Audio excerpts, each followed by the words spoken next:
പ്രചരണങ്ങൾ, വിദ്വേഷ പ്രചാരണങ്ങൾ നടത്തുമ്പോ അത് നടത്താൻ പാടില്ല എന്ന് പറയുകയും വസ്തുത വെളിപ്പെടുത്തുകയും വേണം. ഇതുവരെ സർക്കാർ മിണ്ടിയിട്ടില്ല. തദ്ദേശ തെരഞ്ഞെടുപ്പ് സമയത്ത് മിണ്ടിയില്ല, നിയമസഭാ തെരഞ്ഞെടുപ്പ് സമയത്ത് മിണ്ടിയില്ല, ഇപ്പോൾ പാർലമെന്റ് തെരഞ്ഞെടുപ്പ് സമയത്ത് മിണ്ടിയില്ല, അതിനുശേഷവും മിണ്ടുന്നില്ല. സമുദായങ്ങൾ തമ്മിൽ തല്ലി സംഘർഷമുണ്ടാക്കിയാൽ ആ സംഘർഷത്തിലൂടെ രൂപപ്പെടുന്ന ധ്രുവീകരണത്തെ തങ്ങൾക്കും ഉപയോഗിക്കാൻ കഴിയുമെന്ന ഒരു കുറുക്കൻ ബുദ്ധിയാണ് പിണറായി വിജയന്റെ നേതൃത്വത്തിലുള്ള ഇടതുപക്ഷ സർക്കാർ പുലർത്തുന്നത് എന്നാണ് നമ്മൾ മനസ്സിലാക്കേണ്ടത്. അല്ലെങ്കിൽ നിങ്ങൾ കളത്തിലിറങ്ങൂ.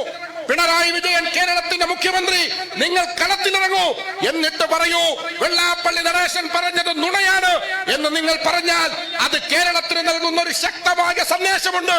1000 പേനക്കത്തികൾക്കിടയിലൂടെ നിങ്ങൾ നടന്നുപോയി എന്ന് പറഞ്ഞാലും ഈ നുണപ്രചാരണങ്ങൾക്ക് മുന്നിൽ നിങ്ങൾ കാണിക്കുന്ന ഈ നിശബ്ദതയുണ്ടല്ലോ, അതിന് പിണറായി വിജയനെ ചരിത്രം വിചാരണ ചെയ്യുമെന്ന്